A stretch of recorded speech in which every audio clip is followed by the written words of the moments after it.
Welcome to the Career Ready Podcast. Learn about resumes, cover letters, LinkedIn, interviewing, and all the things you need to be career ready with the Career Services Center at College of DuPage. I'm one of your hosts, Rebecca Harrington. Later in today's episode, I'm going to lead the conversation in surviving the stress of the job search. And I'm another one of your hosts, Pierre Michaels, and I will end the episode with this week's question submitted to our listener mailbag at careerpodcast@cod.edu. This week's question is about responding to a job application question about having a disability. But first, you'll hear from our other host, Michelle Malik.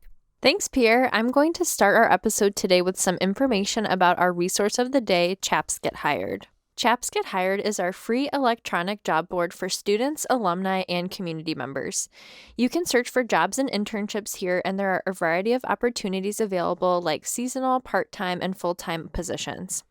You can access this resource on the Career Services Center website by going to our main page, and it'll be right under electronic resources. It's super easy to sign up for free once you get to the page, and you have access to the website 24/7. So if you're a student, you can click on Activate My Account. If you're an alumni or community member, you're going to be able to click on Sign Up. So within the website, there are 3 search engines that you can utilize. The first one is My School's Jobs. So this portion of the website is where employers and recruiters are wanting to work with the COD community directly. So we review these jobs and the companies just to make sure that they're legitimate. But it is kind of confusing because My School's Jobs are not jobs at COD. That's directly through HR. There's also Job Central, which is pulling from national job boards, and Intern Central is also pulling from national internship boards. So this is a really great resource to have at your fingertips.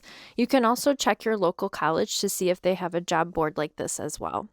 That is great. I think a lot of community colleges have job boards for the community, and not everyone realizes that. So definitely check that out.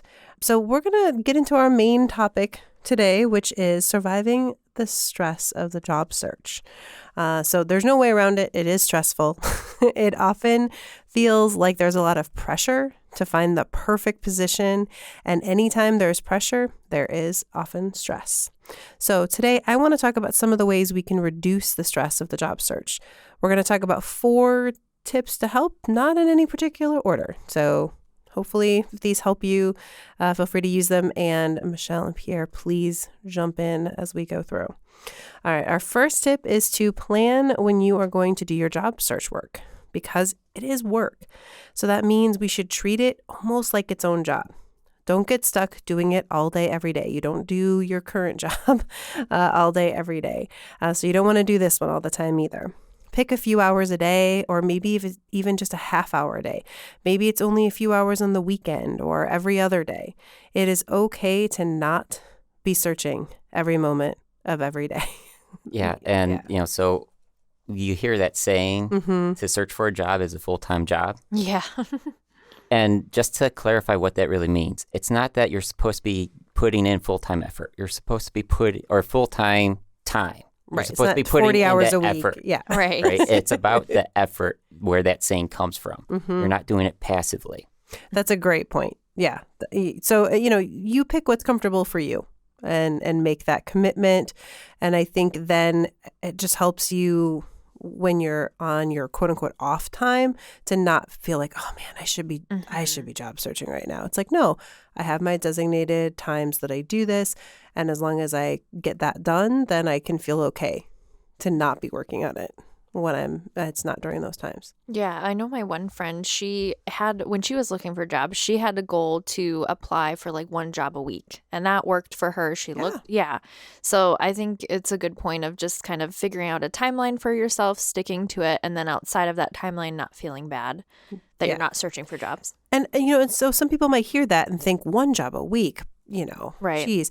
But you know what? If you're spending real time and finding the right opportunity to apply, it is better to apply for 1 job a week that is a really good opportunity that matches with your skill set and that you're interested in, than to just send your resume to 50 different jobs and you're sending the same resume and you're not customizing it and it doesn't mean anything. You'll have more luck, I think, being with that more targeted job search. Definitely quality over quantity. There you go. That's it. So another tip then is to be organized with your job search. So that means a lot of times creating an actual document or a spreadsheet where you can keep track of the jobs you find, which ones you apply to, and which ones you hear back from, what you learn about each job. So kind of keep track of the process. And at first, it's going to seem easy. You're going to be like, I don't need to write down like which jobs I've applied to or which ones I have an interview for. But you know what? After a while, it starts to become a little more difficult to keep track of those opportunities.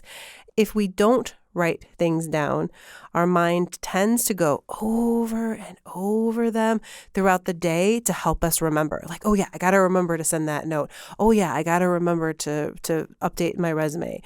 If you write it down, then you're not going to be so nervous that you're going to forget it. So write it down, and then you can relax when you're not doing the actual job search process. Have either of you guys ever done that before or wish you had done that before? So I'm a huge organization person. So anytime I can color code and like organize things, you don't have to ask me twice to make an Excel spreadsheet. So yes, I've definitely done that. And I think I did it specifically for grad school when I was applying to different grad schools. And it was just helpful for me to organize that information to figure out who I had to send my materials to, when my interview days were. So yeah, I'm a big advocate for Excel. I mean, and if you want to do it on paper, if sure. you're an office supply person, if you want those highlighters, this is color code. So with the organization, though, I want to take it one step further. It's not just documenting when you've communicated. Save that job description, the documents that you've been sending in, yes, because you want to be able to refer back to those, right? So part of that job search stress is when things develop, I have to be ready. So to save all that documentation will give you something to refer back to for those next steps. Absolutely. And, every time you apply to a job, it should be file save as for your resume or for any documents that you're sending to them. So that means your name, the job title, the company, keep it really organized. So if they say, oh, can you send us your resume again? Yeah, now you have it and you know exactly. So yes, I like that. Keeping track of everything. All right. So another, and this kind of goes with it, right, is to work smarter, not harder. So instead of just jumping right into the job search website, so like I'm just going to go to Indeed and see what I find, right? Not that there's anything wrong with Indeed, not a sponsor. No, it's a great website, but I think this is a big thing that I find when I meet with people who are really stressing about the job search is they're like, well, I don't know. I'm looking and I can't find jobs that I want. And so really a lot of times it's take some time to think about the company you want to work for, the kind of place you want to work, and the kind of work you want to do. So that when you're going out and looking for opportunities, you're kind of knowing what you want to find, and you can do better searches. You can be more targeted in your search. We don't want to end up applying for jobs that just aren't right for us, because that's kind of a waste of time. And it's also super frustrating because you're probably not going to hear back from those jobs. And you're like, well, I don't know. I sent out, 15 resumes this week and I didn't hear back. Well, what kind of jobs did you apply to, and are they really appropriate? Are they a good fit for you? So do some research on companies that you think might be a good fit for you and see what opportunities they have. Or, do some exploration about specific jobs that you want to apply for before going out to those websites, so that when you look, you've got something to focus on instead of just kind of like, let's see what's out there. A lot of times like people do like, I want to work remote. So it's just like, show me all the remote work out there. And that's just going to get frustrating. A lot of times, or every time someone comes in for an appointment and we're talking about the job search or really anything, I always ask, what is your approach? And a lot of times with the job search, it's like I apply to 30 jobs a day or 30 jobs a week and I don't hear back. And my instant thought is, well, that's why. Right. Right. When you don't put in that effort to personalize that application, the employer is not even going to see your application. You don't advance to a level to where they're looking at it. But if you are applying what we're talking about here and you're taking that time to really personalize an application, they're going to be noticing you. Yeah, absolutely. So our last kind of a couple ideas here are to keep a positive perspective. Mental health and wellness is a big thing right now, and it's just as important in the job search process as it is anywhere else. It can be easy to think of rejection as something that's personal, but companies have different needs. We don't really always know what they're looking for. There might be some internal candidate that had the job from the beginning, or whatever it is. And we're not likely going to get every job that we apply to, right? So just kind of build that into the process. Even if you have an interview for a job you think is perfect, don't stop applying and interviewing for other jobs because you never know what's going to be the one that ends up working out the best for you. So, that certainly happens, right? Where it's like oh, well, I got this interview, for this perfect job. But you know what? If you stop your job search at that point, that could end up backfiring because sometimes we think a job looks like it's going to be perfect, but once you go through that interview process, you might realize that it's not really the right job, or you know what? You just end up not getting it. And that there is no one job that's the only job, right? Like there are lots of opportunities out there. So if you put all of your eggs in one basket, as they say, that could be a recipe for frustration and stress. So, know that you're going to not get every opportunity and keep looking, keep interviewing until you find your job that you want. And keep learning. Oh, yeah, right? Absolutely. So you're going through that process and maybe it goes well. Everything works out perfectly, but it is an internal candidate. Something else happens that we don't know about. We still want to learn from that. What could I have done differently that may have helped me stand out? So then in the future, when there isn't this invisible barrier, you're set to take 100% advantage of it. Right. Yeah. Definitely. And I think part of that too, just my other part of this is give yourself that positive talk, right? Remind yourself that you can do this. Take your concerns and turn them into questions that you can answer so they're not as scary anymore. So for example, if you're worried that you don't have enough experience, ask yourself, what experience might they be looking for? And what have you done that relates to that experience? Or is there something you could do to get that experience that they might look for? If you're concerned that you are finding jobs that you can do, but they're just not really ones that you particularly like, ask yourself, what would you like to do? And then do research on what jobs might let you do the things that you enjoy doing. So take things that are stressors and turn them into action so that you can feel like you have control over the process. You have some type of direction, right? I like that. Absolutely. So just remember that the process takes time, and it may not always be linear. You might have times where you have a lot of activity and then other times when it seems to be really slow. And sometimes companies respond right away and sometimes they might take a while. And again, it might have nothing to do with you. It's just the process. I actually have someone that I know that they interviewed and everything went really well. It seemed like, full steam ahead. And then it just kind of fizzled. And then it was months later that the recruiter reached back out and was like, okay, so, whatever happened, but, maybe there was some other candidate that they thought they might go with, or, who knows. But for whatever reason, they reached back out. They're like, yep, the team is talking about you again. Are you still available? And, and then you can move forward from there. So just kind of, keep your spirits up and know that the process may not always go exactly in the order you think.